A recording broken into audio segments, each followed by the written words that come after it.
lecture for today will cover the chapter 53, where we'll discuss the disorders of the female reproductive system. It is considered a category of disorders that can profoundly affect both the health and the sexuality of a woman. And in this chapter, we will look into some of the diseases, some of the conditions that will make adult female to seek healthcare. And in this category, we'll have a kind of a wide range of pathology, from disturbances in menstruation. Again, we'll have the pathology laid out just like in your previous chapters. They were from those the easiest to deal with conditions to those that have very profound structural abnormalities and disorders that can affect fertility, up to benign and malignant tumors of the reproductive system.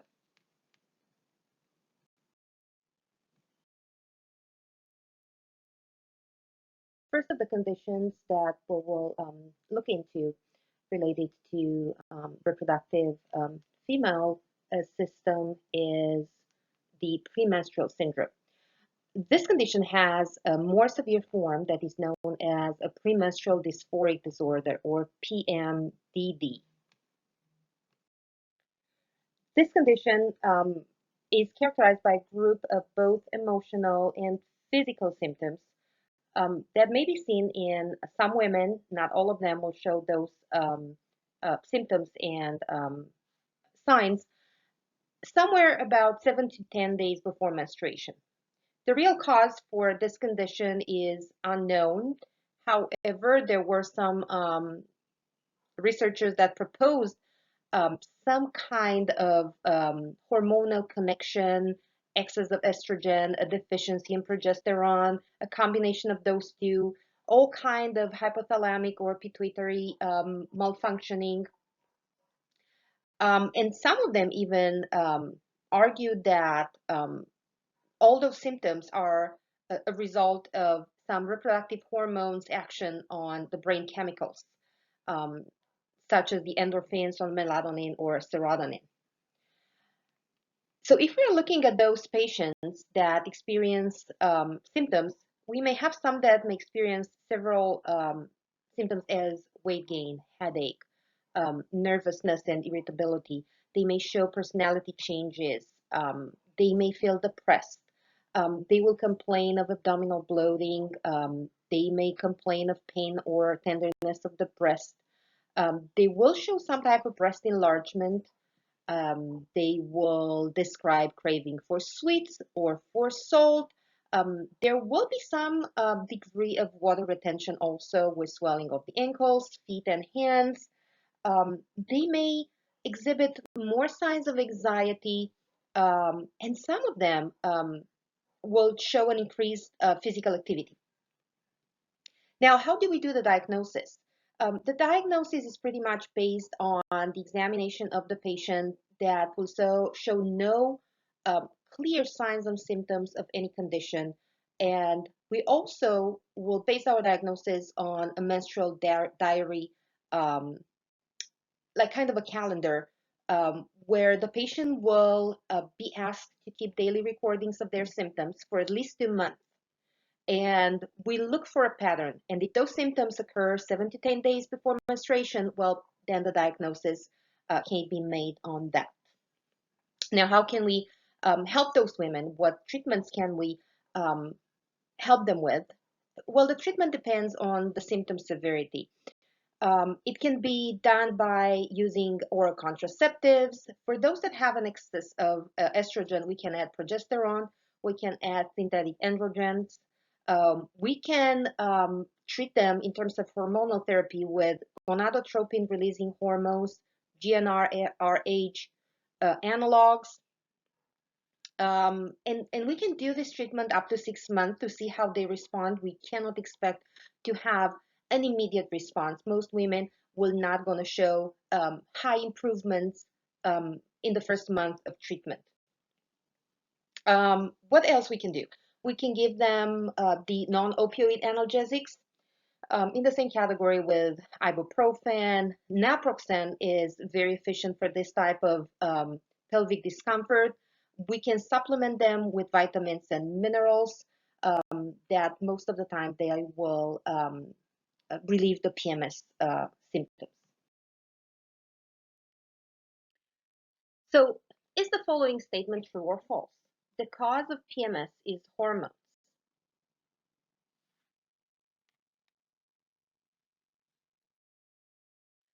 The answer is false. The cause of PMS is actually unknown. The proposals will suggest that there is a connection with some excess of estrogen, or a deficiency of progesterone, or both of them, or some kind of malfunctioning of the entire endocrine system. However, the cause is not yet defined. Before we are moving forward, just to emphasize a little bit about some nutritional advice that we can give our patients that are suffering from this type of they suffer of PMS. What we can ask them to do is to start eating small meals per day. They can have up to 6 small meals instead of having 1 or 2 daily.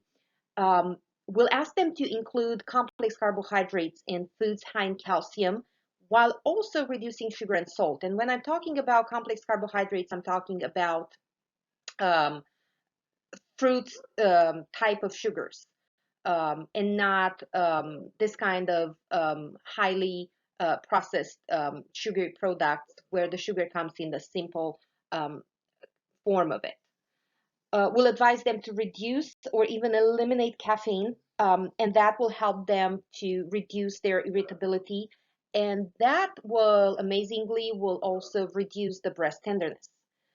We'll advise them to eliminate alcohol prior to menstruation, very close to when they expect to have their period starting, to avoid depression and mood swings. We'll encourage them to exercise, and aerobic type of exercise is the preferred one, at least 30 minutes per day. Also, we should encourage them to get sufficient sleep each night, at least 8 hours. We can guide them into performing any kind of muscle relaxation, deep breathing exercises, practicing yoga. And something else that we can advise them and they can do is to increase their intake of minerals and vitamins, especially vitamin B6 will reduce irritability, fatigue, and depression. Don't forget that in every woman, an increase in um, an intake of calcium to up to 1,200 milligrams 3 times a day will help them not only for their bone health, but also will relieve bloating and body aches. Magnesium is very good to relieve pain and water retention. Um, and we can teach them also on how to use and maintain an accurate menstrual diary.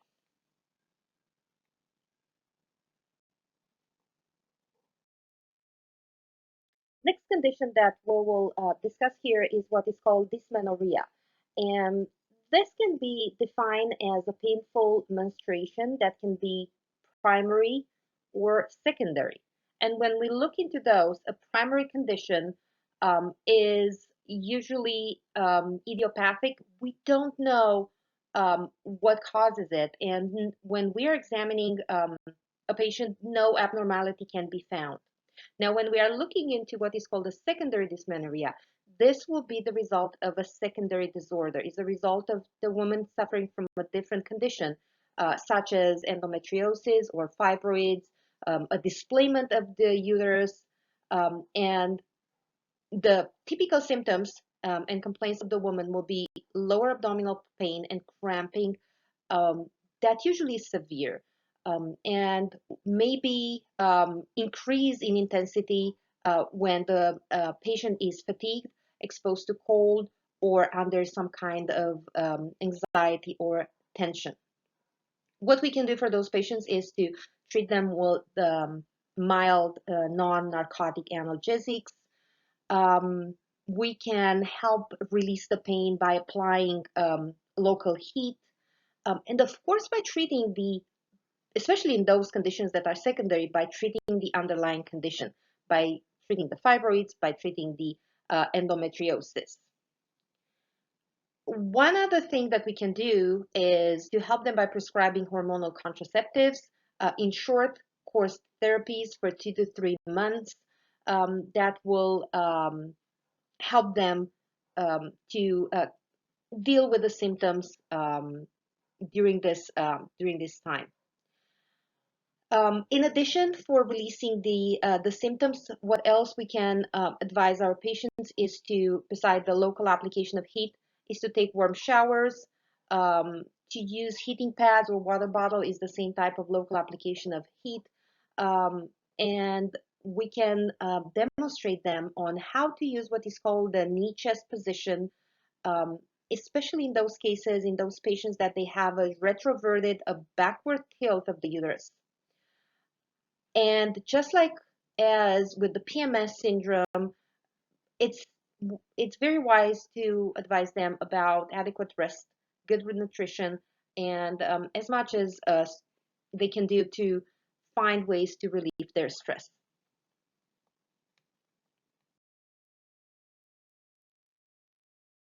We have now a category that will include what is called various or other menstrual disorders. And we have here two elements that we'll need to define. One of them will be amenorrhea, or the absence of the menstrual flow completely.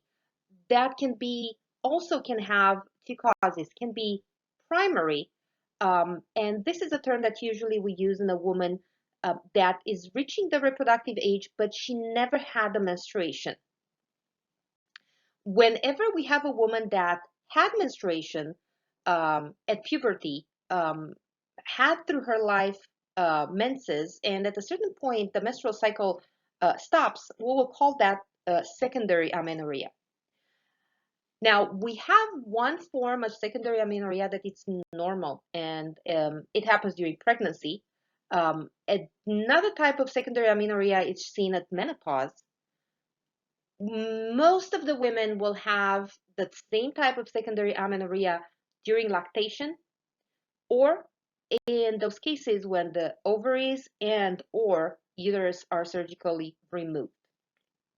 Another term that we'll need to define now is what is called oligomenorrhea, which is, per definition, an infrequent type of menstrual flow, or the menses.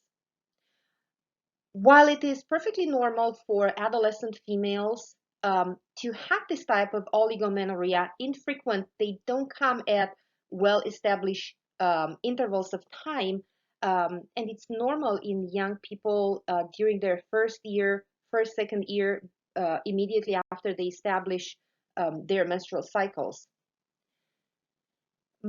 Both of those types of disorders, when they are secondary and they are not related to the normal stages of the reproductive activity, they will be caused by some endocrine imbalance that are connected either with pituitary disorders, or as a result of stress, or in those cases where the patients have severely lean body mass. We see oligo or amenorrhea even in female athletes, in those that have anorexia, in those women that have different types of debilitating diseases with very low levels of estrogen.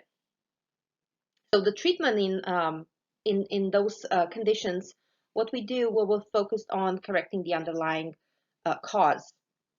And we have actually two conditions when we can see those signs of oligo or amenorrhea. One is the premature ovarian failure, and the other one is called the polycystic ovarian disease. Let's look into those very, very quick and differentiate between them. The first one, the premature ovarian failure, is a disorder in which the ovaries will cease to function in women that are younger than 40 years old. Some of them will be even in their teens. And what we'll see regular menses that they can come at very large time intervals, and all kinds of symptoms that are very close resemble natural menopause. Now, let's look at the name of the condition. It's called premature ovarian failure. Premature, it means before the time. And ovarian failure, it means that the ovaries are not functioning properly, are not functioning as they're supposed to. So we know that most women are born with approximately 2 million ovarian follicles. And every single one of those follicles have the potential to respond when they are stimulated by the hypophyseal hormones, by FSH, follicle stimulating hormone.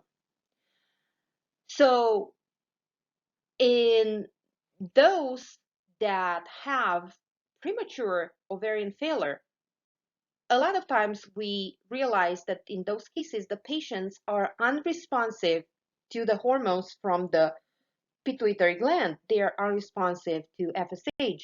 The follicles do not respond to the maturation signals that the hypophysis is giving. Now, in some women, this condition may be the result of autoimmune conditions that will attack and destroy the ovarian follicles completely. However, in most of our patients, the follicle that is pre-programmed through genetic conditions to respond to and mature through the stimulation of FSH will lack the support to mature and develop. So how do we diagnose a premature ovarian follicle? We will measure the levels of FSH in a blood sample. And whenever we have higher than normal levels of FSH combined with a history of irregular menses, that suggests a condition similar to a premature ovarian follicle. We have a hypophysis that is continuously trying to stimulate ovaries, and the ovaries do not respond at all to this stimulation. Now, as opposed to that, having the same symptoms, they can come with oligomenorrhea or amenorrhea or symptoms related, very close related to menopause. We have a different condition that is called polycystic ovarian syndrome, PCOS. And this condition also can affect young women in their 20s up to 40s. And those women will come to the doctor and they will complain of infrequent or regular menses, and their main complaint actually will be that they are not able to become pregnant. Now, when we examine those women, characteristic for the polycystic ovarian syndrome is that their ovaries will be enlarged. And you can see in your images here, how does it look, a polycystic ovarian ovary? You can see how it's enlarged, and it has a lot of cavities that are full with fluid. They can even be, those enlarged ovaries can be even felt in a pelvic exam. They are fluid filled, and we can confirm that by performing ultrasounds that can be transabdominal or vaginal, and we'll do also blood tests to confirm an increased level of hormones. Now, those follicles, interesting, they will not secrete progesterone, and they will also not going to be able to release an ovum.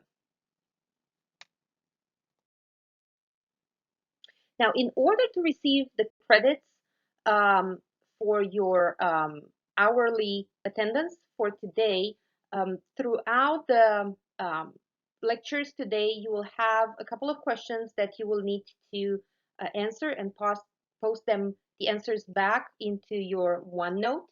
So the first question is now, and it is a clinical question, and it refers to what can be the support for probable anxiety, depression, and problematic eating in a polycystic ovarian syndrome.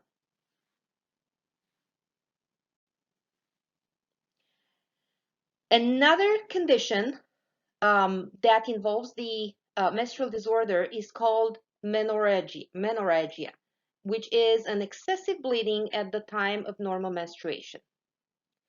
When we are looking at that, it can be quantified as a menstrual flow that lasts more than 7 days, or that requires the use of additional 2 pads per day, or that extends 3 or more days longer than usual. Now, the cause for this can be endocrine, coagulation disorder, or systemic disorders. When we are looking at those patients, they will ask for some symptomatic relief, because usually this condition comes with some kind of increased symptoms, complaints of pain. And what we can give them is NSAIDs, and we can help them with hormonal contraceptives that contain a combination of estrogen and progesterone. While the NSAIDs will reduce the level of prostaglandins, that are some chemicals that exist in endometrial tissue, and they will have a stimulating effect on contractions of the uterus and will cause the pain.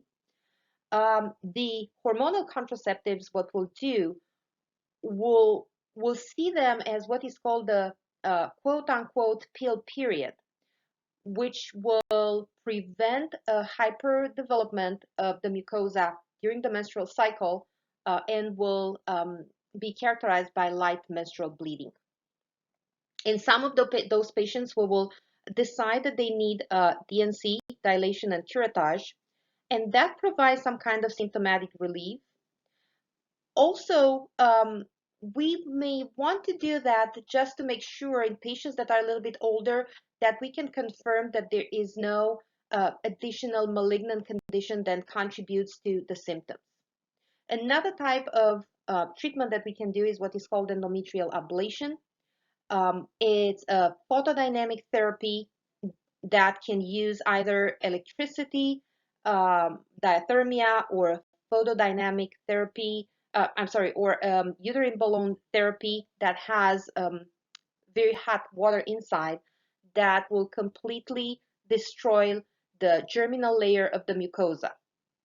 So as a result of that, on a long term, the woman will not going to have menstrual cycles because the mucosa is destroyed, or will have very, very light treatments like that. Make sure that your patients understand that those procedures may lead to infertility, and they need to sign special release consent for this type of therapy.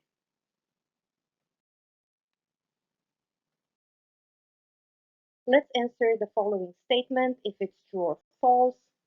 The statement is, menorrhagia is a disorder where menstruation lasts longer than 7 days.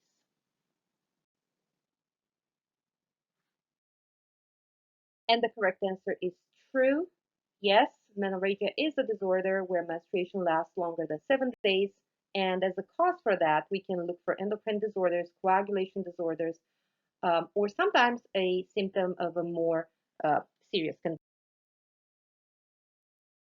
Another condition will be metrorrhagia. And this is actually a vaginal bleeding at any given time that is other than the regular or the normal expected menstrual period.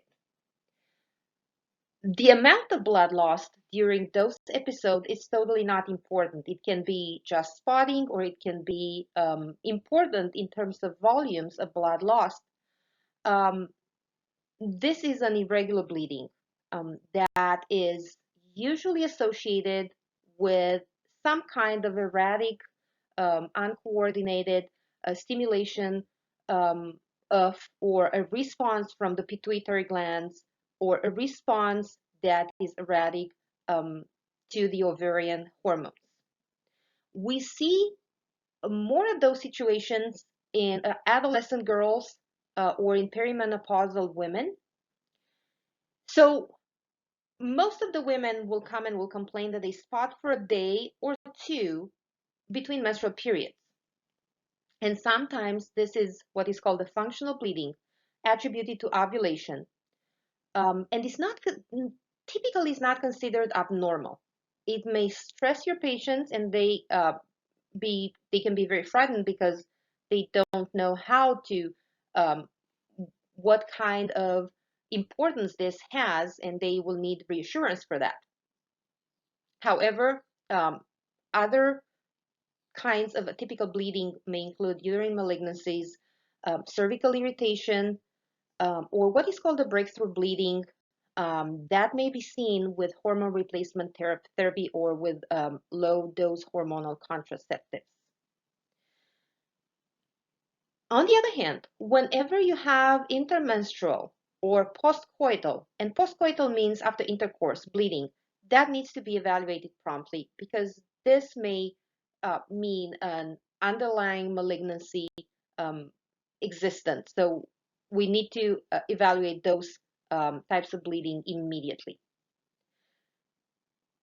Obviously, the treatment will be the treatment for the underlying cause.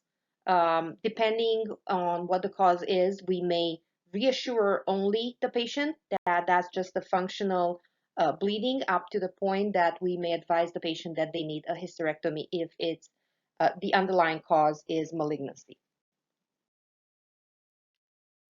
Menopause. Menopause or the change of life is per definition the cessation of menstrual cycle.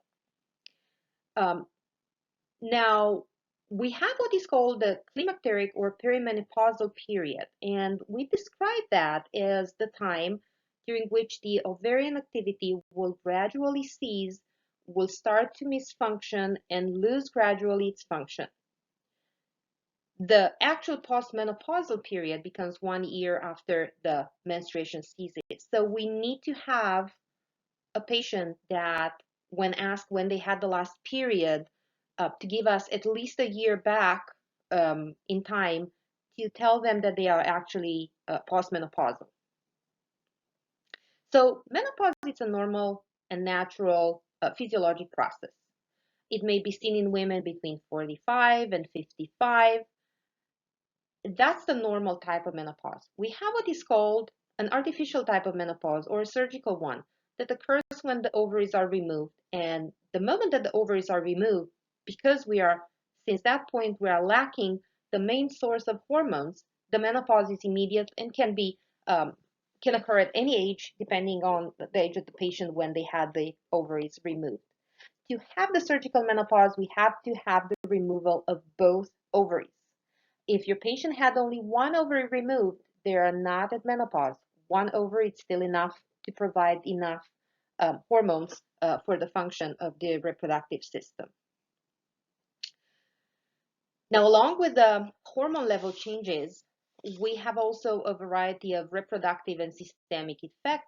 The symptoms that the women will go through may be mild and transitory, and some of them will go literally through menopause, not noticing it at all, while other women will experience very severe symptoms. Those women that are experiencing severe symptoms will be those that will seek healthcare for relief. On the other hand, we need to make aware all our patients that are reaching menopause or are in a postmenopausal state that they need to seek medical healthcare in order to reduce their risk of osteoporosis and cardiovascular diseases due to a low or inexistent estrogen hormones.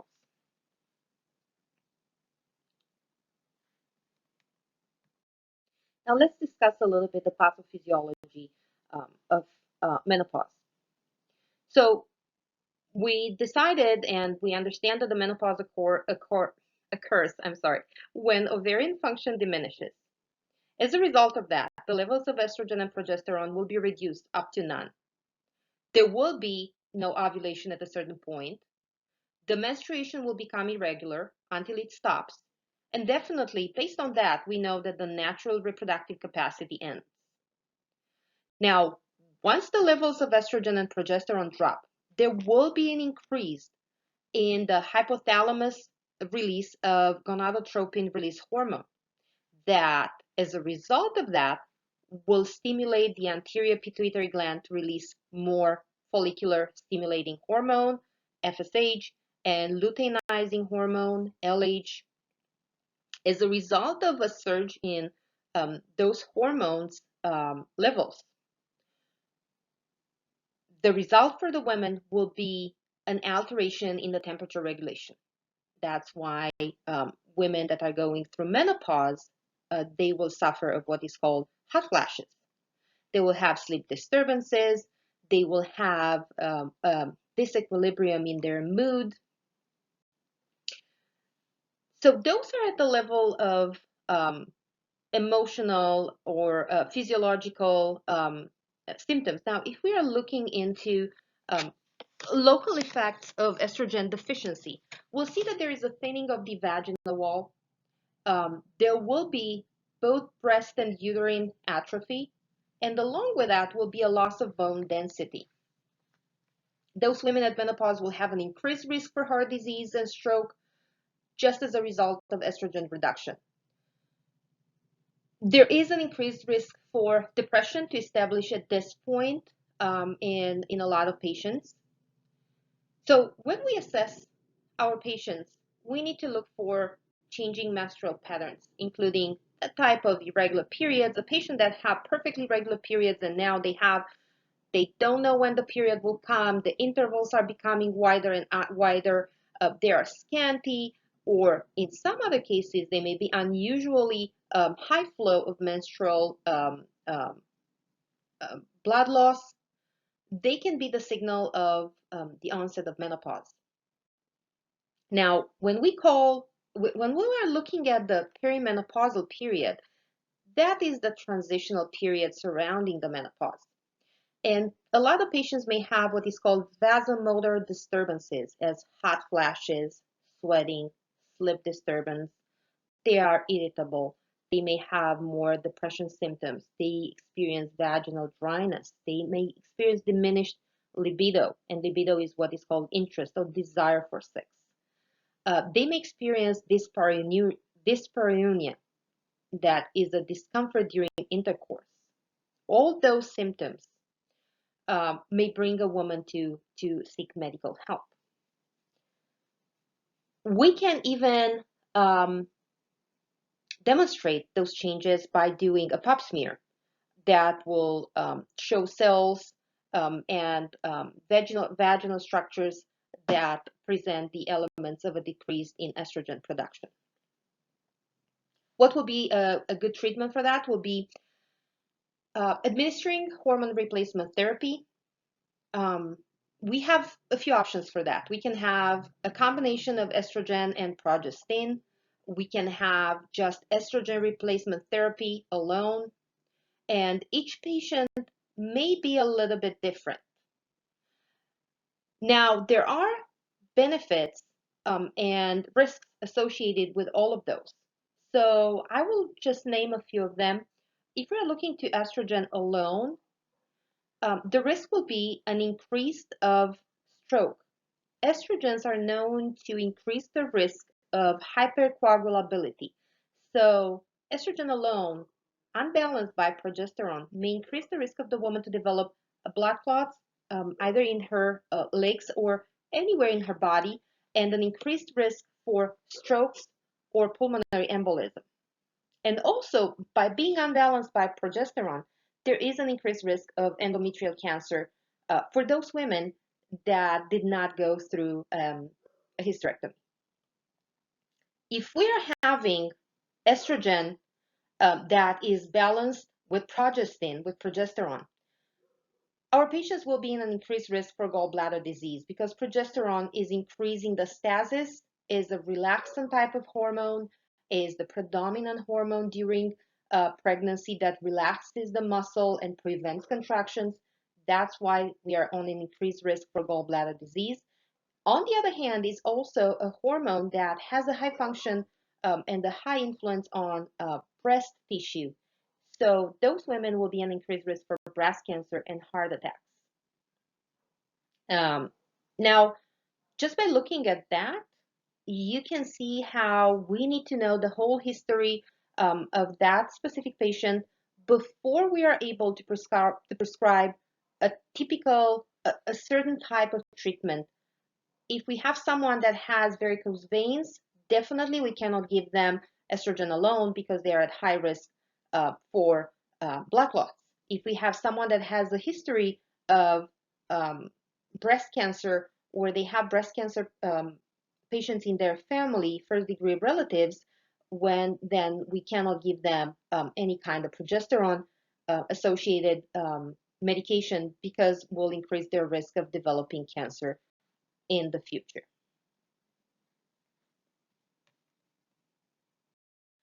Now, in terms of nurse management, let's see what and how we can help our patients. So whenever they are complaining of skin dryness, we can advise on using what is called bland skin creams or lotions. For vaginal dryness, vaginal lubrication, we can recommend water-based lubricants.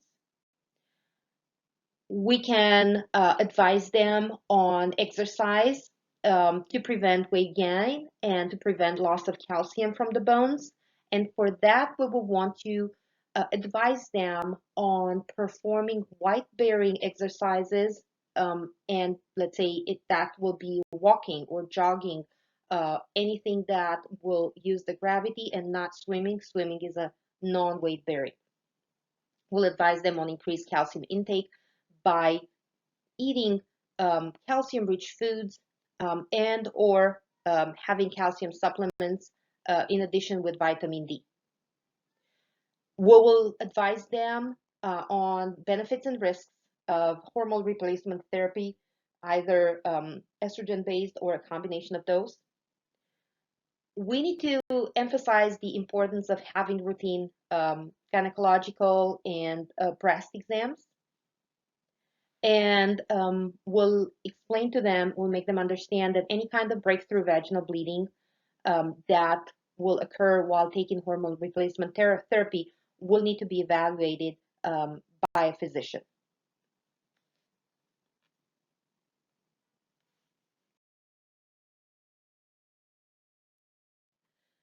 So those are the typical hormone replacement risks. Just to summarize them again, a hormone replacement therapy can predispose the women to an increased risk of strokes, endometrial cancer, blood clots, dementia, gallbladder disease, breast cancer, and myocardial infarction, especially if the hormone replacement therapy is progesterone-based and doesn't have the association of estrogen.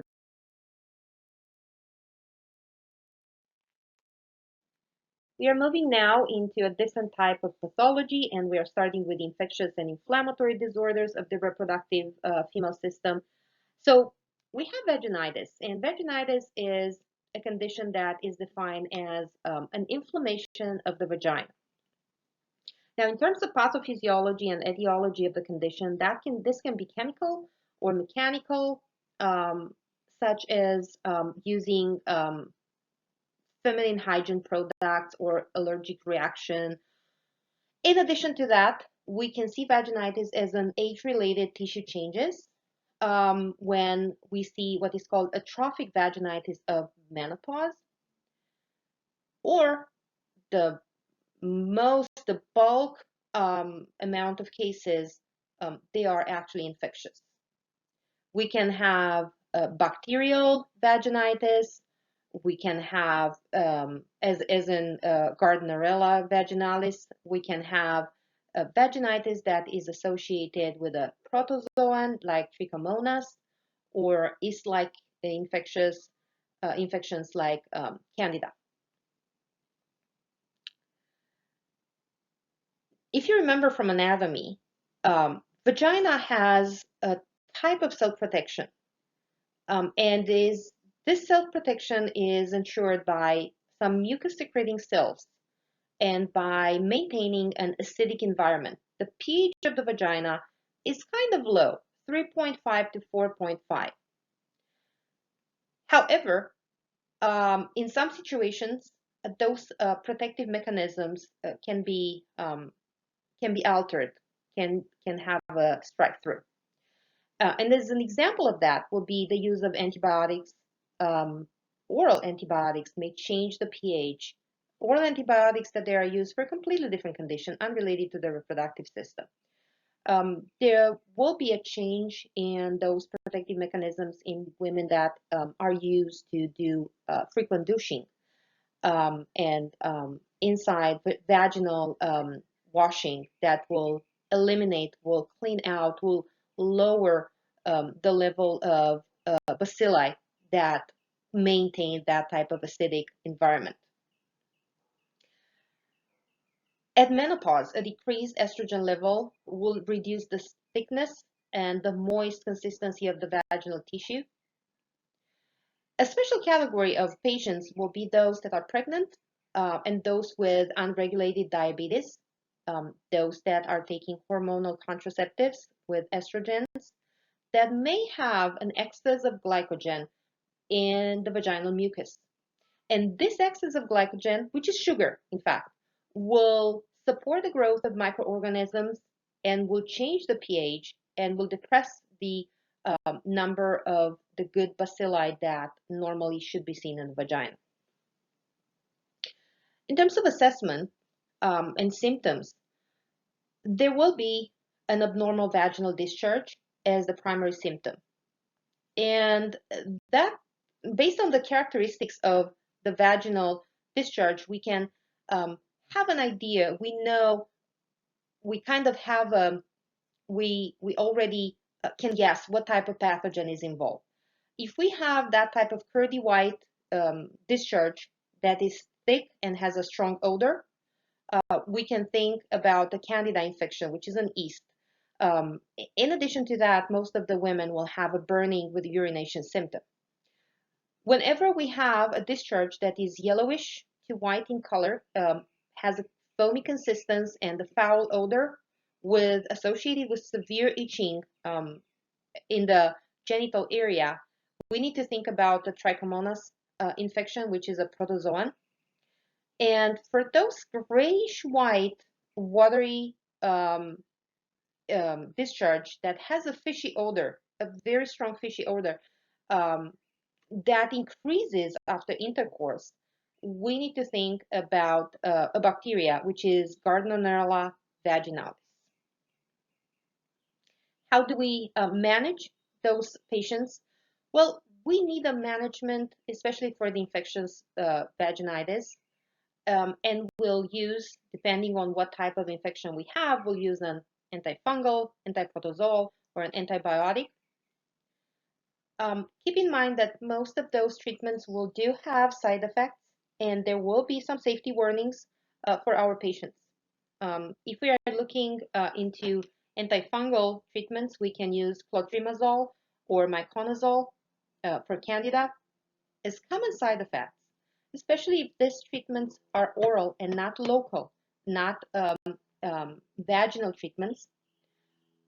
We need to advise the patients that they may encounter cramping, nausea, and an increased urinary frequency. And also we need to warn our patients that their partner need to use condom to prevent reinfection. If we are using metronidazole, Flagyl, for trichomonas, that's an oral type of medication. We need to advise them that they will feel an unpleasant metallic taste in their mouth. They may experience anorexia, nausea, even diarrhea, and the darkening of urine. All those are expected side effects and they are not dangerous. Encourage your patients to complete the treatment despite those side effects and not to stop the treatment in the middle. That stopping an antibiotic treatment in the middle will just select more resistant bacteria or flora in the future. In terms of safety warnings for metronidazole, it cannot be used in the first treatment of trimester of pregnancy. It's not allowed to be used in the first trimester. Also, for an infection with trichomonas, the partner needs to be treated also. Just by using a condom, it's not enough to prevent reinfection. Most of the time, males are carrier and they are not symptomatic, and a reinfection will happen immediately after. If we are using for Gardnerella, sulfasalazole, it's an antibiotic. The side effects are headache and nausea. Now, for those patients, we need to advise them to wear sun protection because this antibiotic will predispose them to photosensitivity, and also to let know to call the provider immediately if any kind of hypersensitivity appears, because they will need to stop the treatment immediately. There are a few nursing management elements that we need to explain to our patients. One will be not to douche before the physical examination because by washing, we are washing away the secretions and we need those for an adequate diagnostic smear. After the diagnosis, the nurse may need to show, demonstrate, or explain how to insert, or even to insert the first dose of vaginal medication, and the nurse will need to explain the patient the technique on how to take that. Also, the nurse will need to explain the importance of taking to complete the antibiotic therapy and not to stop it in the middle. Once the patient becomes asymptomatic, we need to instruct our patients on avoiding and discontinuing what is called a routine douching. And that's not what we tell them while they are having the condition. When they have the vaginitis, they can douche daily up to 14 days with a combination of 1 to 2 tablespoons of white vinegar in 1 pint of water. In addition to rebuild the good population of bacilli in the vagina, we can advise them that they can take Lactobacillus acidophilus in capsules or eating yogurt to replenish the normal vaginal microorganisms. For those that are complaining of itching, burning, and swelling of the vulva and perineum, we can recommend sitz bath, and we can recommend them zinc oxide, skin protectants that will promote healing in the perineal area. The next one is the cervicitis, or the inflammation of the cervix. And this one is the result of infectious microorganisms. It may be seen in some cases as a decreased estrogen level during menopause or as a result of trauma during gynecological procedures. Sometimes it may be seen as a result of aggressive or incorrect insertion of tampons or when vaginal medication applicators are used in an incorrect way. Probably the most common infectious causes for cervicitis are streptococcal, staphylococcal, gonorrheal, and chlamydial. And definitely the potential is greater during pregnancy and after childbirth, when all those microorganisms that may be present in the vaginal cavity can enter the cervical tissue through small lacerations that occur during the pregnancy or childbirth. Now, keep in mind that any infection can travel upward through the uterine and tubal structures and can transform and become a pelvic inflammatory disease, an inflammation of the entire pelvis inside the abdominal cavity. As a result of inflammation, in the process of healing, scar tissue will form, and this increases the potential for ectopic pregnancy or infertility, difficulty to conceive. In some cases, some patients may show what is called chronic cervicitis that presents with a decrease of the amount and quality of cervical mucus. And as a result of that, they will have an alteration of their pH. And as a result of both of those conditions, they may show infertility.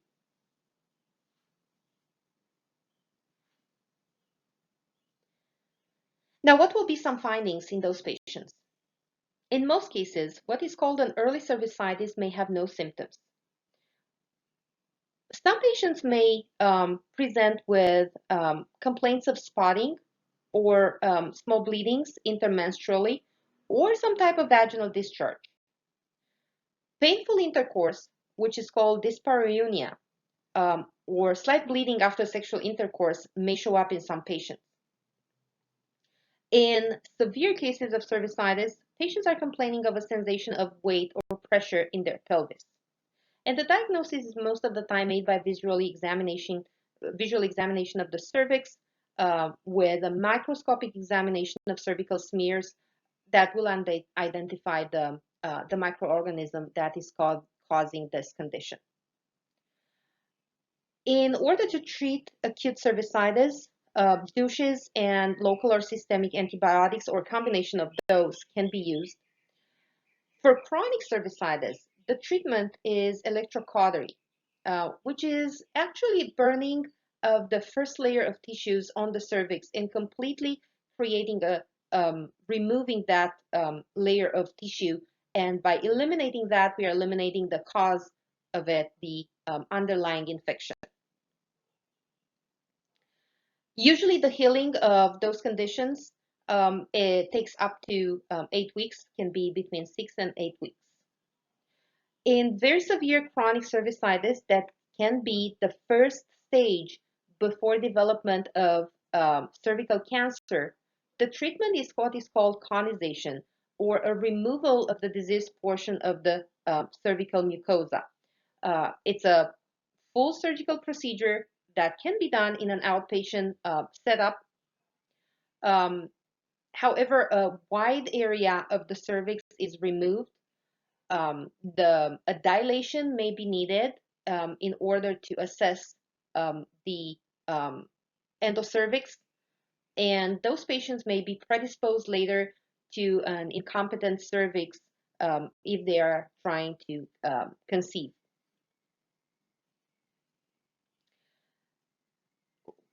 Let's discuss a little bit the nursing management.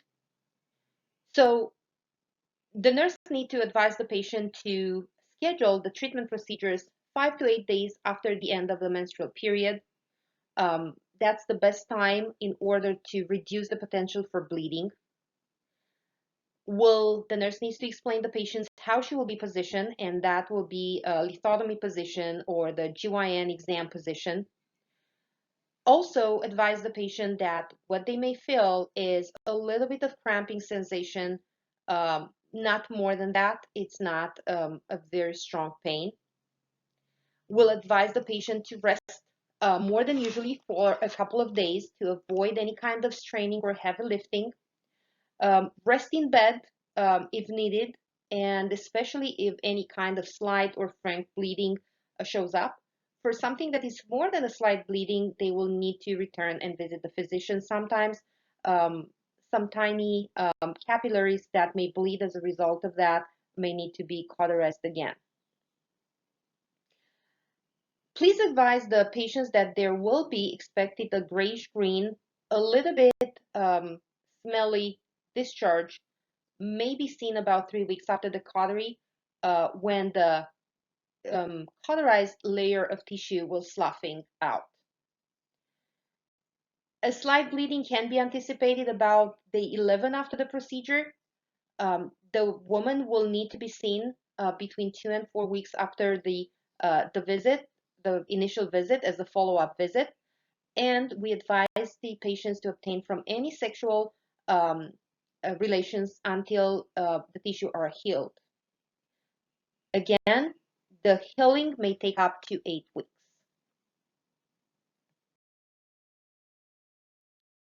Pelvic inflammatory disease can be defined as an infection of the pelvic organs, any other organs other than uterus, including ovaries, fallopian tubes.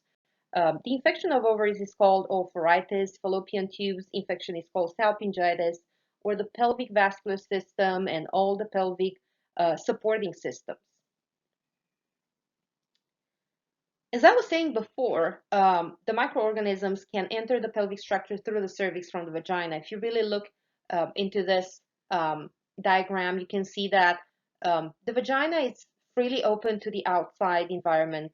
Through the cervix and the uterine cavity, through the fallopian tubes, that they are completely open and unattached to anything to the pelvic cavity, any type of microorganisms can move upward and populate and invade the pelvic cavity. So any infection can travel up the uterus and the fallopian tubes. When we're examining the patients, they may show up with a smelly vaginal discharge. They may complain of backache, lower backache mainly. They may have severe or aching abdominal and pelvic pain. They may complain of what is called a bearing down feeling, like a pressure in the pelvic area. Fever, they may have pain during intercourse, nausea, vomiting, full symptoms of an infectious diseases of the abdominal cavity. Um, some of the women may experience mild symptoms, just as a little bit of pain during pelvic examination, while others can have a full-blown infectious disease picture. So when we assess this type of patients, we need to obtain a complete medical, drug, and allergy history. We'll ask the patient to describe all the symptoms. A vaginal smear will be taken. If this client is not having severe symptoms that will require IV therapy and is seen as an outpatient client, we'll instruct them to refrain from douching for 48 hours before being examined. And if the client is admitted in the hospital, we'll need to ask them if they douched within the last 48 hours. It may influence the results of the vaginal smear. For those patients that are in having a severe form of this of the infection, we need to assess body temperature every 4 hours and provide oral fluids at a level of at least 100 milliliter per hour. It's like any other infection diseases, hydration is essential. We'll do oral intake if the patients are able to do that. We'll administer any type of antipyretic if the fever is over 101. And will administer the prescribed oral or parenteral antibiotics as prescribed.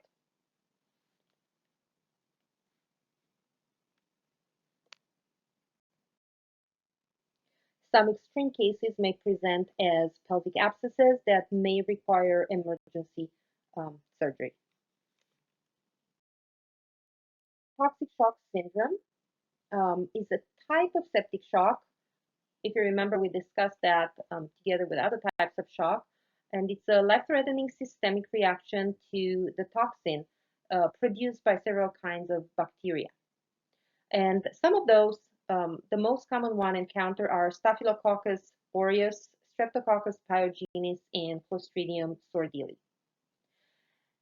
Keep in mind that toxic shock syndrome can occur in men and also in non-menstruating women with soft tissue and post-op infections.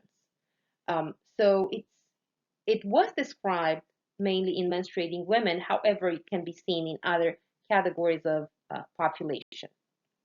So typically was described as associated with the use of superabsorbent tampons that are not changed frequently and or internal contraceptive devices that stay in place longer than necessary. So what happens is that bacteria that are virulent will reproduce suddenly and on very high levels in the body and will counteract all the normal physiologic defense mechanisms of the body. Those bacteria in high numbers will produce chemicals that will cause blood vessels to dilate, will keep the major portion of the blood volume in the periphery, and will, as a result of that, will reduce the cardiac output with a result of severe hypotension. Also, the toxin that most of those bacteria will produce will inhibit the ability of affected cells to use oxygen. When we are looking at those patients, what we see in terms of signs of symptoms, it's a sudden onset of high fever with chills. We may find tenderness or pain in the muscles like in any kind of infectious generalized infection. Nausea, vomiting, diarrhea. Typical will be hypotension with hyperemia with increased redness and congestion of vaginal mucous membranes. patients may be disoriented, may complain of headaches. Interesting is that the skin will be warm despite the fact that the client is in clinical shock. We may see a rash that typically will start on the palms of the hands, will extend to the body in a few hours, and will result later in a shedding of the superficial layer of the skin, will be a desquamation, will be like a peeling of the skin all over the body. As a result of the shock and the hypotension, the pulse is rapid and thready. To diagnose the condition, we'll culture specimens from the vagina, blood, urine, and other sites to confirm what is the causative agent. In terms of medical treatment, in this type of patients, we need IV fluids for circulation support. We'll need IV antibiotics. Most common antibiotics used will be oxacillin, nafcillin, and methicillin. We may need adrenergic drugs as dopamine and dobutamine to counteract the peripheral vasodilation and to maintain renal perfusion. Definitely to maintain adequate metabolic levels at the cell level, we'll administer to those patients oxygen. So in terms of nursing management, it is essential to have a nurse that assesses vital signs periodically and as needed. Will administer the antibiotics immediately as prescribed, and after that at the intervals that they are prescribed to do so. And we are looking, those patients will have low level of hydration, so they will need to keep them hydrated, and will monitor the urinary output as the best indicator of fluid rehydration of the patient. We would like to have an urinary output of at least 500 milliliters per day.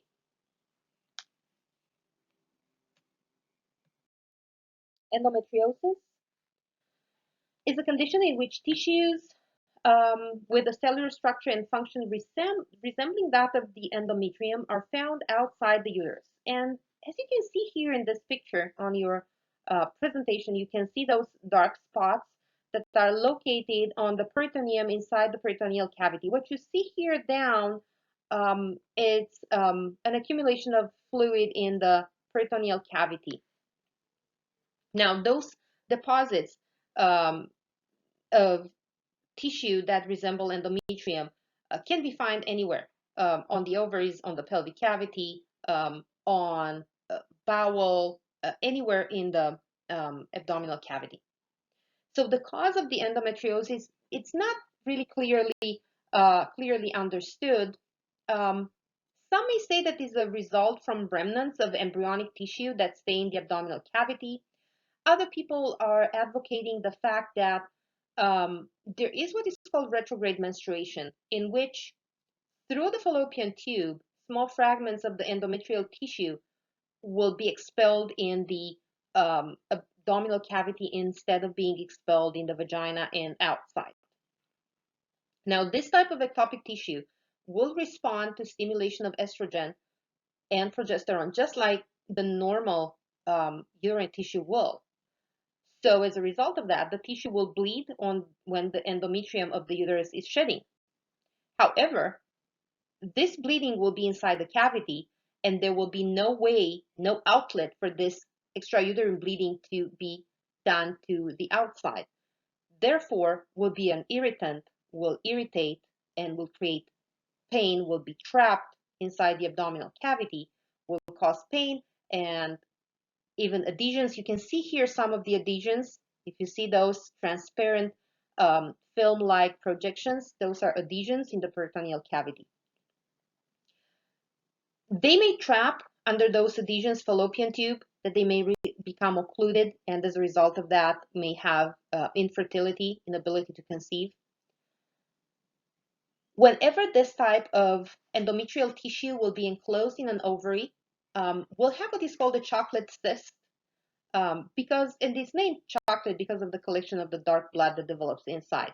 Occasionally, those cysts may rupture, will spill out old blood, and will irritate again, the abdominal cavity, having all the symptoms of peritoneal involvement. In terms of assessment, the patient may complain of dysmenorrhea that can be severe. They may have increased menstrual flow. They experience pain during sexual intercourse and even on defecation. Whenever I was telling you before about the chocolate cyst, whenever one of those will rupture, will result in severe abdominal pain that sometimes may mimic and may be confused with appendicitis or even bowel obstruction. The diagnosis is done by laparoscopy. The good thing about laparoscopy is that those tiny deposits can be cauterized, burned out, and this is the way to remove them. So endometriosis will resolve by itself once the woman hits menopause, either natural or surgical because we are removing the ovaries. There are women that suffer of endometriosis and they do want to preserve their potential of having children. And for those patients, we do what is called medical management. And the medical management for that would be estrogen, progestin, contraceptives to keep the patient in a non-bleeding phase of her menstrual cycle for as long as possible. We can go up to 9 months. So the main goal is to control this ectopic tissue from not evolving under the hormonal influence. There are medications that we can use. We have a synthetic androgen that is called danazol that is effective in causing atrophy of this endometrial tissue that develops inside the pelvic cavity. We can do surgery that will destroy or remove those cysts, like I was telling you before, through laparoscopy. Whenever there is a widespread endometriosis, we may need what is called a panhysterectomy, removal of the uterus, both fallopian tubes, and ovaries. The nursing management in this condition is to mainly to reinforce and clarify treatment options with their consequences for each option. We need to reassure our patients that they do not have to have an immediate decision and to take their time before they decide what they want to do. We will always suggest that the client will include significant others' family in the discussion of the options, especially because some of the treatments can result in becoming sterile. Always offer the option of seeking a second medical opinion. It's always good, people, to have options.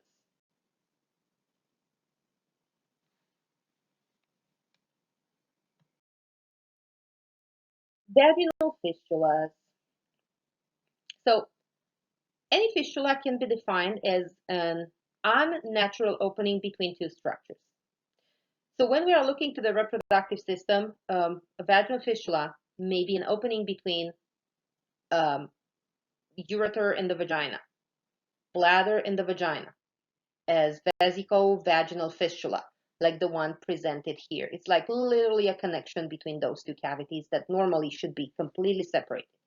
Or rectum and the vagina, a rectovaginal, like this one, rectovaginal fistula. So how does a vaginal fistula develop?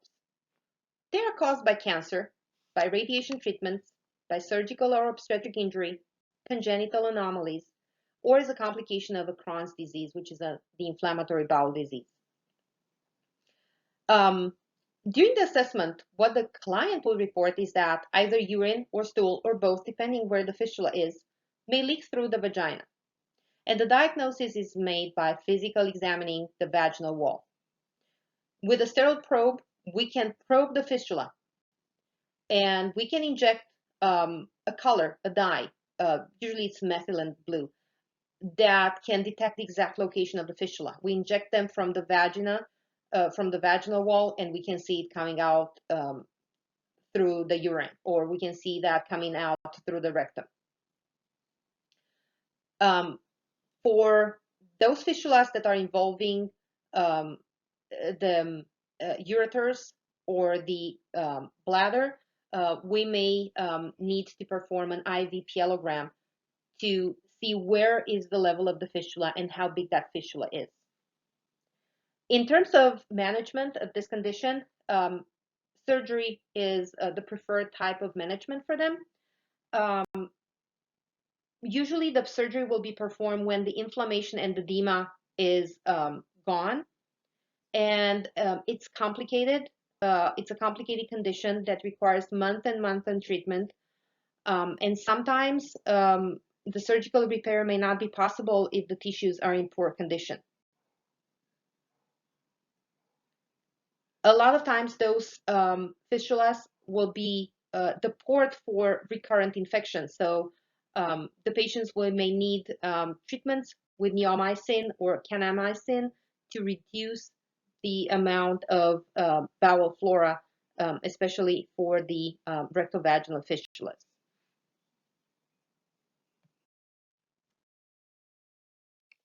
Pelvic organ prolapse. The term prolapse actually is defined as a structural protrusion. Some type of organ will protrude from a normal cavity where it needs to be in. So women can experience a few number of problems of this nature at the level of the vagina. We may have a cystocele. And a cystocele, as you can see here, is a protrusion of the bladder wall in the vagina through laxity of the vaginal wall. We may have what is called the rectocele, when the protrusion of the rectum through a laxity of the vaginal wall, we can see the rectum protruding without having a direct communication, as opposed to the vaginal fistulas that we've seen before. In those cases, there is no communication between them. It's just the whole organ is kind of protruding and showing up through the vaginal wall. Now, another type that may be seen is what is called an enterocele, which is a protrusion of the intestinal wall into the vagina. Specific type, it will be the uterovaginal prolapse, wherein there is a total displacement of the uterus down through the vagina. It's a lowering of the uterus and the cervix up to the level of the introitus. So pelvic organ prolapse can be a consequence of congenital or acquired weaknesses of the muscles and fascia that need to support the pelvic structures. The most common causes for this condition will be unrepaired or poorly repaired postpartum tears that were not recognized at the moment of the vaginal delivery. May be the result of stretching during pregnancy. They may be the result of stretching during childbirth, may be result of tumors, ascites, obesity, and in some cases, the postmenopausal atrophy of the pelvic floor. So what the patients will show up with? So the patients will show up with symptoms of stress incontinence.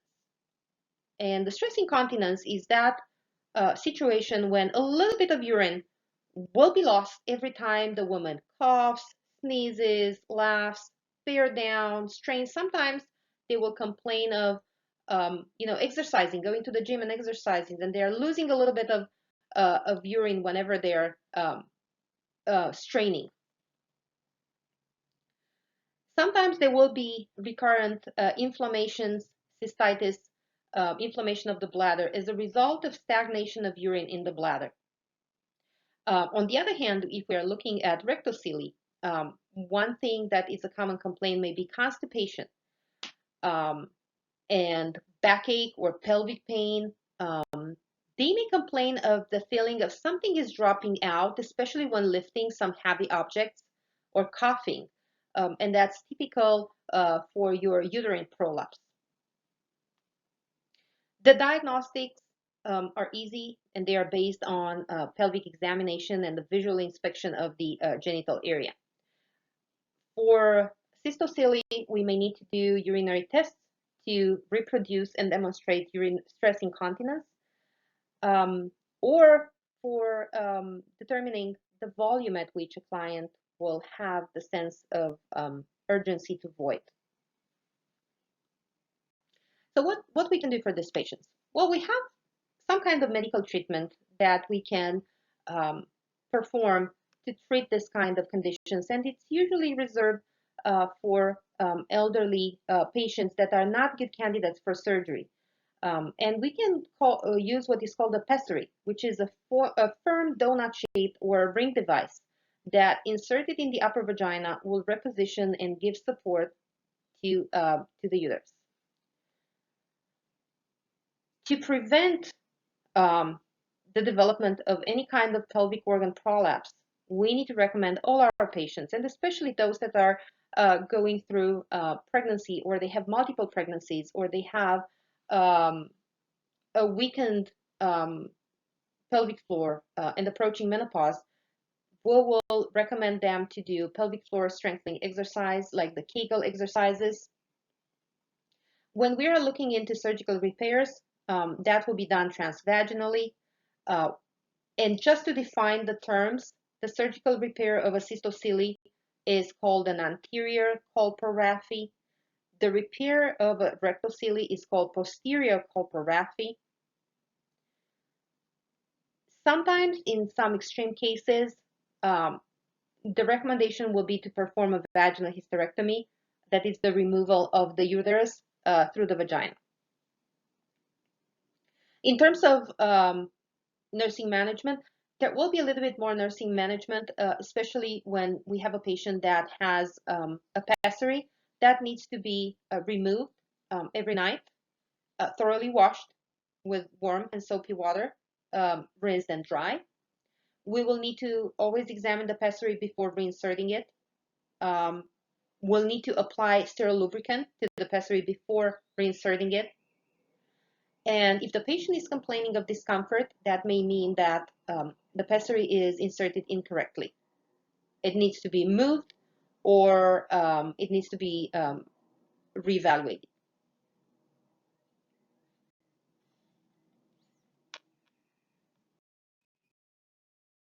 Those are some examples of pessaries, and you can see them, how they are inserted and how they support. This is a donut one, this is a ring, and this is a gel horn. You can see that they have different aspects, and you can see how they support both the uterus and the bladder.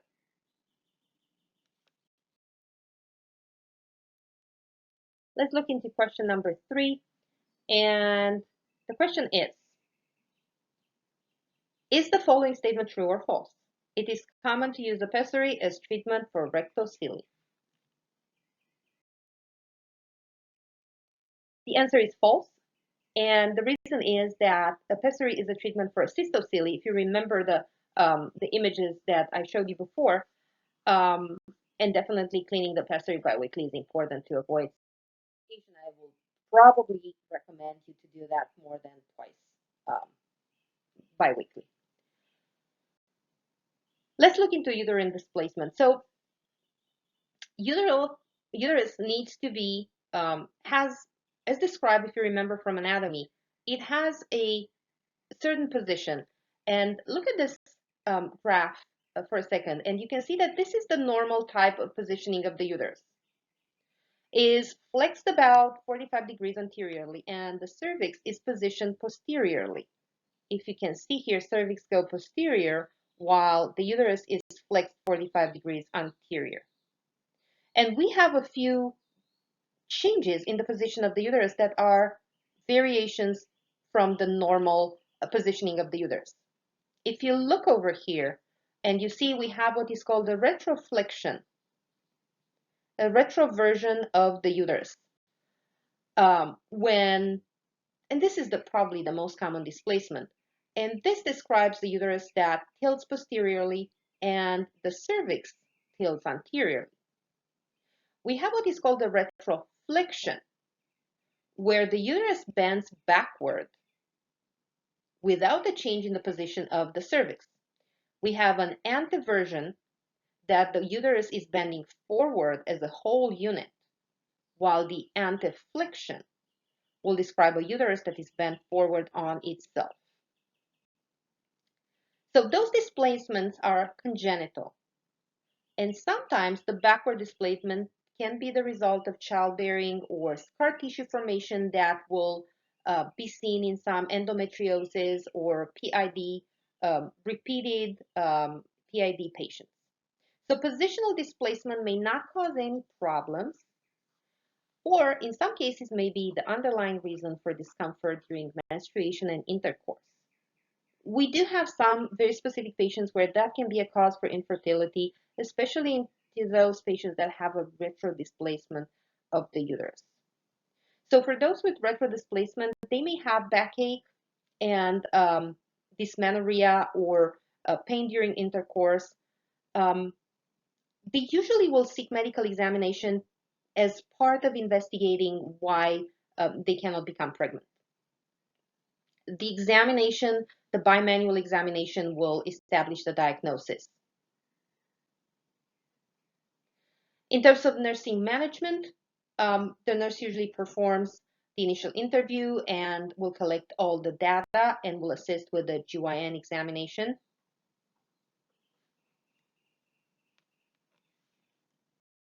Now we are moving into pathologies that are tumoral pathology, and we'll start as usual with the benign conditions. A leiomyoma is sometimes shortened to myoma, is a benign uterine growth, principally consisting of small muscle and some connective fibrous tissue. There are probably the most common tumors in the female pelvis. They are referred to as fibroid tumors or fibromas. And you can see here they can come in different situations. They can be subserosal, they can be submucosal, they can be intracavitary, they can be cervical, they can be intramural, depending where they are situated. Now, in terms of pathophysiology, it is believed that estrogens will stimulate the development of fibroids. There are benign tumors again. They may be small or large, single or multiple. Usually their growth will slow down, except for some cases in pregnancy. They do shrink during and immediately after menopause. In terms of symptoms, an excessive bleeding during menses is the most common symptom. Some women, depending on the size of the fibroid, may feel a pressure in the pelvic region. They may have dysmenorrhea or anemia from loss of blood through those increased menses. And they may feel what is called malaise or feeling a little bit sick. So we can detect them by pelvic examination. We usually do a pap smear just to rule out any kind of malignancy. And through ultrasound, both transabdominal or vaginal, we can measure the size and we can evaluate and follow up on those fibroids. So what we can do in terms of treatment, any kind of symptomatic tumor in a woman that wishes to have children needs to be closely watched. They may be the cause for habitual loss of pregnancy, miscarriages. So anytime that one of those patients may have abnormal bleeding, the standard will be to perform a DNC, a dilation and curettage, that will remove the tissue from inside the uterus. And that will be done for two reasons. One, because it controls the bleeding, and it's the best way to control the bleeding. And second, because that tissue can be sent to pathology and we can confirm that there is not a tumor associated to that. We can do what is called a myomectomy. And the myomectomy is a very focalized, very clear removal of just of the fibroid by maintaining the structure of the uterus, maintaining the ability for the woman to have children.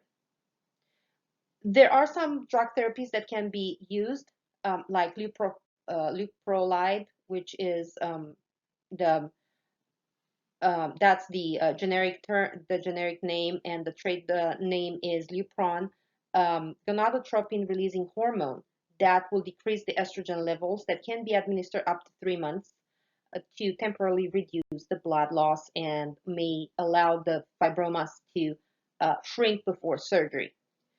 In those patients that they do not want to maintain their childbearing ability, we can perform a hysterectomy. Cervical cancer. Cervical and endometrial cancer. Um, let's talk a little bit about the cervical cancer. Will affect the lowest portion of the uterus and is considered the second most common malignancy of the female reproductive cancer, with the breast cancer being the first. Um, if we are looking in the frequency amongst all types of cancer, will be placed as 14. In the modern times now, a decrease in the incidence of cervical cancer is a result of performing routine pap smear tests and the administration of human papillomavirus vaccine to preteens and teens. So cancer of the cervix may be seen as a peak incidence in women between 35 and 50. And it can be said that is associated with the following risk factors. So one would be being born to mothers treated with diethylstilbestrol while pregnant.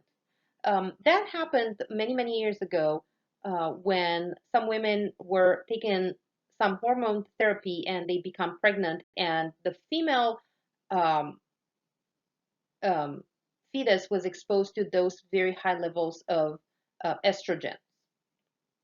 Another risk factor will be um, becoming sexually active at an early age. That overall increases the risk for that patient to become infected with all kinds of pathogens, including human papillomavirus. Having multiple sexual partners or having intercourse with high-risk men, and the high-risk man is considered someone that has multiple partners or a patient that has penile condyloma or worse. I was just telling you that in the high risk will be people that will be infected with human papillomavirus or any other genital infections. Patients having chronic cervicitis secondary to uterine prolapse. Interesting is that they are at high risk patients that have a history of cigarette smoking, and obviously those that they had pelvic radiation. So there is an increased risk for endometrial cancer, and not that much for cervical cancer, but endometrial cancer after the age 50, especially in those women that will be exposed to estrogen that has no counterbalance of progesterone, and that exposure was for 5 or more years during and after menopause.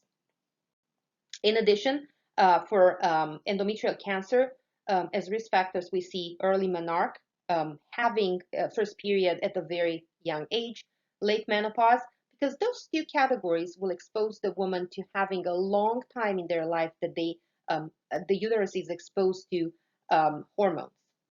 Never having been pregnant, nulliparity, or obesity. So both for cervical and endometrial cancer, we can find patients that are still in the premalignant lesions. And those localized malignancies are called carcinoma in situ. If we have a patient that has a carcinoma in situ, their chance of healing is 100%. That's why screening and periodic gynecological examination and pap smears are so important. In terms of signs and symptoms, bleeding is the most common and the earliest sign of both endometrial and cervical cancer. In early cervical cancer, spotting may occur first, especially after slight trauma as douching or intercourse. In the endometrial cancer, sometimes this bleeding may be mistaken in some patients as menorrhagia in premenopausal women. Now, if we are not getting the case in the first stages and we see them with late symptoms in a more advanced case, for both of those types of cancer, we'll have pain, symptoms of pressure on the bladder or bowel, kind of pressure in the lower pelvic cavity, and generalized wasting that is usually seen with any type of advanced cancer. The diagnostic is done by examination and pap smears and biopsies that can be done in an outpatient setup. We can do a hysteroscopy. We can do MRIs and CT scan just to determine the extension of more advanced cases. In terms of treatment, treatment depends on the stage of the tumor, and the prognosis depends on how early that cancer is diagnosed and treated. What we can do for those patients is surgery is the first step with different types of hysterectomy. We have total hysterectomy that will remove the entire uterus and cervix. You can have subtotal hysterectomies when the removal is the uterus only, while the stump of the cervix was left intact. We have panhysterectomies when we remove the uterus, fallopian tubes, and ovaries. Another type of procedure will be radical hysterectomy, removal of the uterus, cervix, ovaries, and fallopian tubes, part of the upper vagina, and some pelvic nodes. This is and it's called radical because it's reserved for more advanced cases. And for those that are very, very advanced, we may have what is called a pelvic exenteration, where we remove all reproductive organs, and in addition to that, rectum, colon, bladder, distal ureters, iliac blood vessels, and pelvic lymph nodes, and the peritoneum. It's a cleaning, a complete cleaning, unblock cleaning of the whole pelvic cavity content.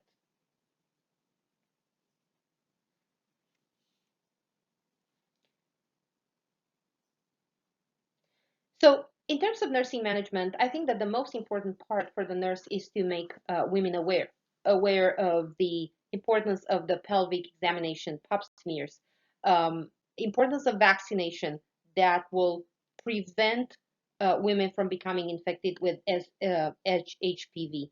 Now, we do the vaccination before a woman will start their sexual activity. It's reserved, this vaccination is reserved, at least per the indication of the manufacturer, between age 11 and 26. However, Gardasil, we prefer to give it as soon as possible. And we do vaccinate the girls. It's recommended for boys also. In boys, usually what HPV will produce will be a cause for penile cancer, lower risks than the cervical cancer in women. However, the males are transmitting the condition even if they are asymptomatic. In addition, the nursing management will be related to the type of intervention that we are doing. If we are doing a biopsy on our patient, if we are doing surgery on that patient, so those will be different teachings that and involvement of the nurse depending on the type of treatment that the woman will receive. Again, just to emphasize the carcinoma in situ, this is what is called the localized malignancy. If you look at this picture over here, you can see that every cancer starts with one cell that mutates. We have the first stage that is called hyperplasia, and you can see that the membrane, it's not involved yet. We'll have the stage of dysplasia. When those cells start to show a quality of malignant cells, still the basal membrane is not affected. This is still perfectly 100% curable type of cancer. We have in situ cancer when this one cell that becomes dysplastic, it develops into a cancer, and the invasive cancer is when the basal membrane is invaded and the cancer can reach lymphatic or blood vessels. Let's discuss a little bit about ovarian cysts and benign ovarian tumors. So per definition, a cyst is a membranous sac filled with fluid, cells, or both of those. Ovarian cysts, which are benign, are filled with fluid. So those are considered non-cancer growth of solid tissue. In terms of pathophysiology, well, their pathophysiology essentially is kind of unknown. We do believe that any type of endocrine dysfunction may be implicated in development of those cysts. So follicular cysts are thought to be developed as a result of a ripening ovum that failed to be released. It's just a normal follicle that developed and continue to develop and continue to develop until you can see here the size of those cysts that are removed surgically. Just see the size compared with the hands of your surgeon. Now, other type forms are when the corpus luteum will fail to regress after ovulation and will continue to produce progesterone. If you remember, I described before for you the chocolate cysts that are secondary to endometriosis. So those ovarian cysts are benign and they tend to affect menstruation and fertility, depending on their specific type. In some of those tumors, the problem is that they may potentially become malignant. So what do the patient feel? The patient may experience pressure in the lower abdomen, some backache, menstrual irregularities, pain, and sometimes those cysts may be mistaken for appendicitis or a kidney stone or any other abdominal disorders. So sometimes you may see that the patients are coming with those huge cysts that they have an increase of their abdominal girth side, and they just think that they were gaining weight when actually everything is filled with fluid. It's not actually fat gain. Now let's see in terms of treatments what we can do. For some ovarian cysts and benign tumors, those will require no treatment, especially if they are small. Or they can be treated with oral contraceptives that they provide the symptomatic relief, and they will actually balance that hormonal imbalance that resulted in an ovarian cyst.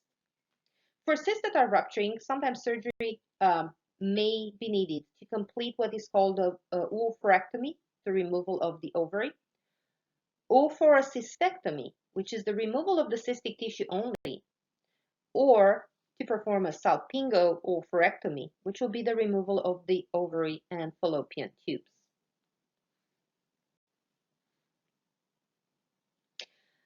The nursing management depends on the amount of symptoms that the patient will have and based on the treatment. If it's a small one and it's just medically treatment as opposed to surgical management. Now let's look a little bit into the cancer of the ovary. So although other types of female reproductive system cancers have a greater incidence, interesting is the fact that ovarian cancer will be the leading cause of death from gynecologic malignancies. So we need to remember that tumors of the ovary are lethal, mainly because they have non-specific symptoms. We do not have any type of effective screening tests. And once we discover them, they are far advanced and beyond our ability to treat them surgically in an efficient way. Looking into their pathophysiology, it is believed that most of them have a hereditary link. So there are some researches that show that a woman ovulating during her lifetime has the greater risk of ovarian cancer. Women that never had kids, newly parous, those with a family history of ovarian cancer, or those who have been diagnosed with other types of cancer, such as endometrial, colon, or breast cancer, have a higher risk for developing in their life an ovarian cancer. Now, in terms of classification, if we really look into that, we see that the tumors of the ovary will be classified as epithelial, followed by germ cells, and any other type. Other types are very, very rare. So in terms of assessment of a patient, they will come with very non-specific symptoms. They will experience vague lower abdominal discomfort. And this tumor is growing and at a certain point will be big enough to put pressure on the bladder, and then they will experience urinary frequency or urgency. Later, those tumors will develop ascites, weight loss, severe pain. This type of tumor can be diagnosed through a pelvic examination, and we have ultrasound, MRIs, and CT scans that we can do to imagistically see the involvement of other organs and how big the tumor is. In terms of tumor markers, we can use alpha-fetoprotein and the carcinoembryonic antigen, or CA125, to evaluate the patients and for follow-up. So in terms of medical and surgical management, well, first of all, we can have preventive measures recommended the risk population to have at least 2 full-term pregnancies, followed by breastfeeding and using oral contraceptives for more than 5 years in terms of lowering the exposure to uncontrolled levels of estrogen. In addition, what we can do in those high-risk population is to have a prophylactic bilateral oophorectomy. We can just recommend them to have their ovaries removed when they reach 35 and or after they decide that they had enough children, to prevent developing a cancer of an ovary. We may or may not perform a hysterectomy also. It may or may not be needed. That's an option. It's not necessarily in all cases. For those that have developed carcinoma of an ovarian cancer, surgery will be the first thing that we do, followed by chemotherapy. And we use for that carboplatin, paclitaxel, and we can give them other drugs as bevacizumab. Again, nursing management will depend on the specific patient, if they just need education or they are going through certain types of treatments. Cancer of the vagina, very rare. However, it's seen in women older than 40.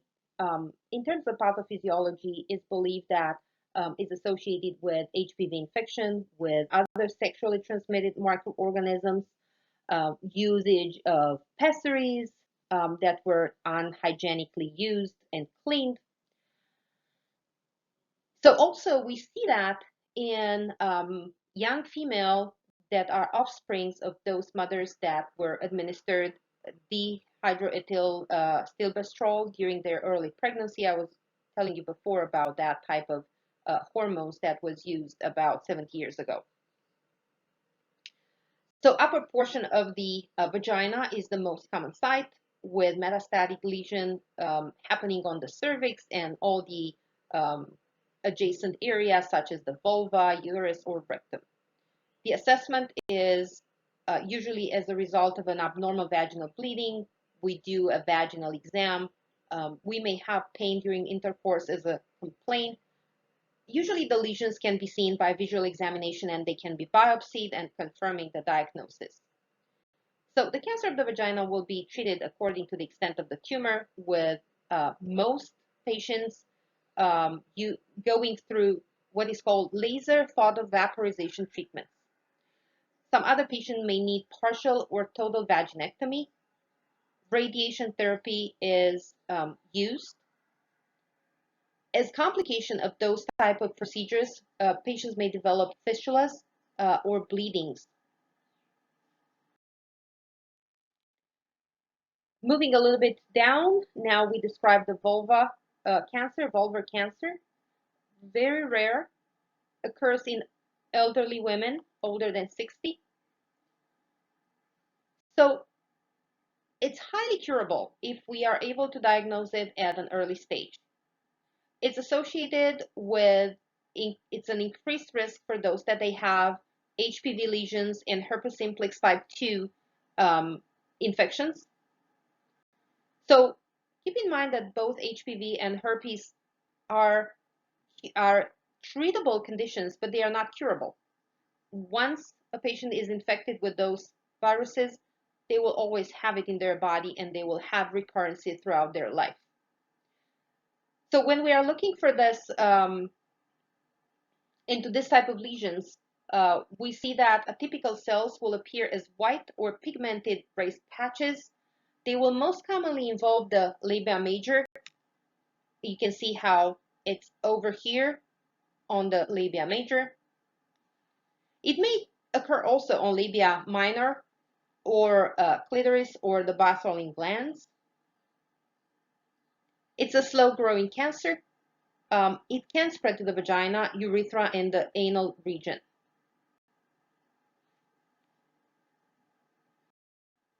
The treatment is vulvectomy, a removal of the vulva, with or without the removal of lymph nodes, what is called the radical vulvectomy.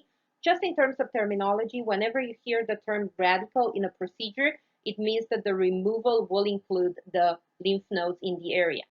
So the standard treatment for vulvar cancer will be vulvectomy with or without removal of the lymph nodes, depending on the size of the lesion.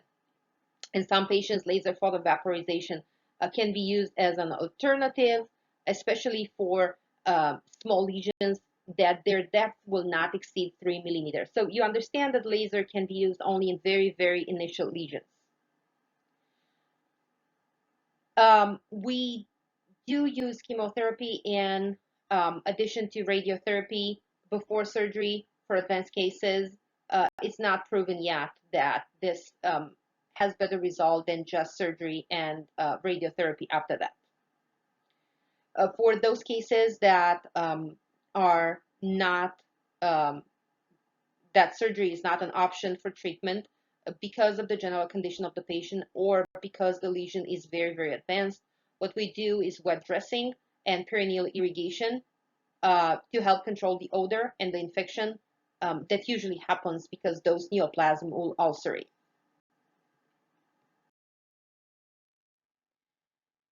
So I'm going to explain a little bit about hysterectomy, and especially because there is a vaginal approach to this procedure that has fewer complications, has a reduced recovery time and lower costs. Another type of hysterectomy that we can use is what is called laparoscopically assisted vaginal hysterectomy, where the procedure is performed the same way. The same parts will be removed. However, the removal of that will not be done through the abdominal wall, through a big cut, through a big incision, but it will be removed through the vagina after the procedure is done minimally invasive through the abdominal wall. The uterus will be removed through the vagina, and the vaginal cuff will be closed transvaginally. And that will result in shorter stay and shorter recovery time and lower cost associated both for the hospital and for the patient.